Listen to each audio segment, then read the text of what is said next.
Ladies and gentlemen, this is your captain speaking. Welcome aboard Flight 914. Please fasten your seatbelts and observe the no smoking sign. We will take off in 5 minutes. When we're at our cruising altitude, refreshments will be served to you. Our flight will take 37 years. I wish you a pleasant trip.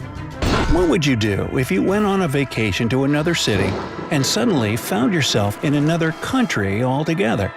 I guess more adventurous types would even enjoy such a change of plans. But most of us would be confused. Anyway, I bet even the most reckless of adventurers would at least raise an eyebrow if told they'd flown for close to half a century. On July 2, 1955, Pan American Flight 914 made its way from New York to Miami, Florida. It was a fine, sunny day, and 57 passengers on board the plane were looking forward to seeing the warm beaches and palm trees of Florida. The plane took off without trouble, but 3 hours later, when it should have already landed at the destination airport, it was nowhere to be seen. Radars of the control tower in Miami didn't show any approaching aircraft, and no distress signals were received either. When air traffic control contacted the New York tower, they got a perplexing reply. Flight 914 just disappeared from the radars in mid-air. Everything indicated that the plane was lost. Apart from having vanished from the radars, air traffic control couldn't get through to the pilots with the radio. The DC-4 simply vanished into thin air, leaving no trace of itself or any of the people on board. Investigation was started right away. The flight route took the plane over a part of the Atlantic Ocean, and it seemed that the only explanation of its vanishing was that it crashed somewhere along the way. Rescue teams were deployed, the Coast Guard was scanning the waters, but still no luck. Not a single piece of the lost plane was to be found. Investigators could only shrug their shoulders in dismay. 61 people, passengers plus the crew, just blinked out of existence, along with a huge flying machine. Eventually, although the case was never really solved, there was an official statement that the plane crashed, taking the lives of everyone on board. But despite numerous and understandable questions from the grieving relatives, no one could say what really happened to Flight 914. Until 37 years later, at least. Change of scenery. It's now September 9, 1992, and we're in Caracas, Venezuela. It's a perfectly normal day for Juan de la Corte, air traffic controller at the Caracas airport. He turned up at work, made some coffee, and took his seat, overlooking flights. He was giving some minor comments on a flight in progress when something weird happened. Seemingly out of nowhere, a new dot appeared on the radar. It was as if an aircraft had just popped up from nothingness, or as if it had been hiding from the radar and now decided to show up. Either way, it was a strange thing to see near a civil airport, and De La Corte checked the reading several times, thinking at first that it was a mistake. It wasn't though. The readings were correct, and soon he and his colleagues were able to see it with their own eyes. In less than 10 minutes, the culprit showed up in the field of vision. At first, it looked to the air traffic control like an ordinary airplane. But as it got closer, they could see that it was, in fact, a very old DC-4 McDonnell Douglas passenger aircraft, still with propellers instead of modern turbines. Such planes were still in use, but they'd grown obsolete and mostly replaced by more contemporary ones. But that wasn't even the beginning of weird. The real confusion began when the pilot of the mysterious aircraft contacted the tower and asked in English, "Where are we?" As the one in charge at the time, Juan de la Corte replied they were closing in on the Caracas airport and asked where the flight was headed. There was a pause on the other side, and then the pilot answered, "We are Pan Am Flight 914 headed from New York to Miami, Florida, with a crew of 4 and 57 passengers on board." This took the air control completely off guard. What was a Pan Am flight doing 1,100 miles away from its point of destination? And how did it even get there? De La Corte was quick to ask a few more questions to the pilot, and what he heard next baffled him. The pilot said his flight was scheduled to land at the Miami airport at 9:55 a.m. on July 2, 1955. Now it was time for the tower to fall into silence.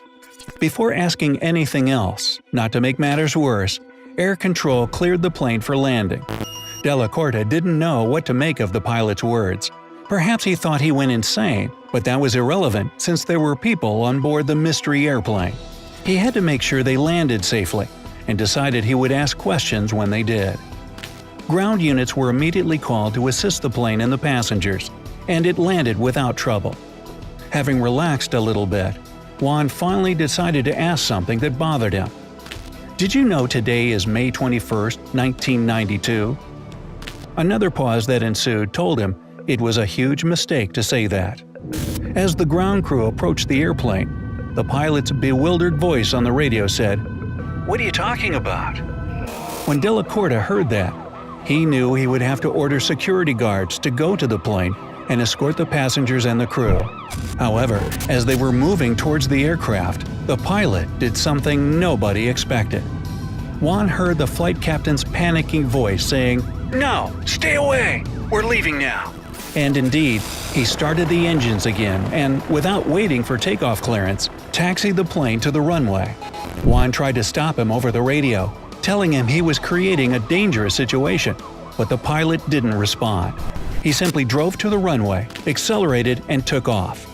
For some time, the plane could be seen in the air. Soon, it only appeared as a dot on the radar, and then it vanished again. No words could describe the shock Juan Della Corta and his colleagues at the air control tower were in.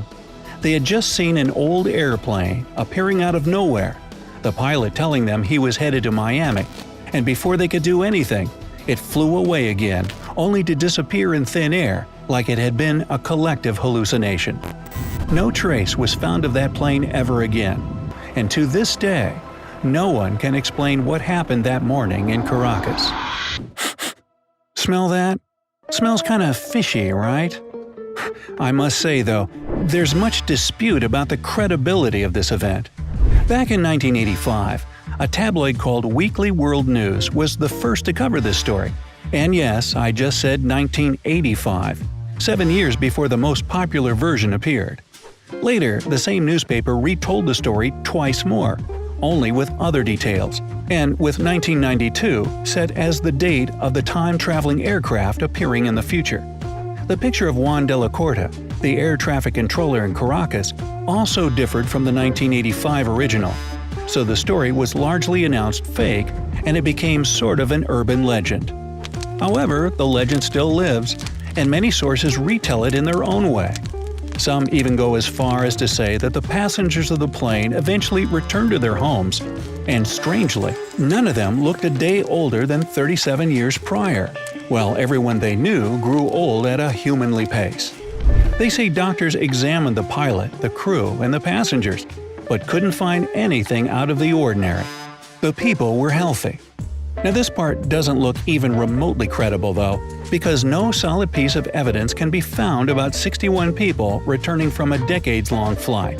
I mean, come on, wouldn't they have run out of snacks?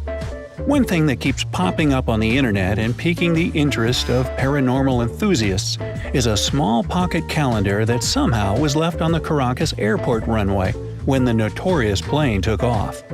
The thing about it is that it's from 1955, and allegedly remains the only artifact of that weird encounter. There are still people who claim the calendar is real, but once again, there's no actual proof of its existence. Ah well, who knows? Maybe it's just a tall tale, an urban legend indeed. Or it could be a huge conspiracy to hide the fact that time travel is possible. I guess we'll never know. Wink wink. And what do you think? Was Flight 914 really lost in time for 37 years?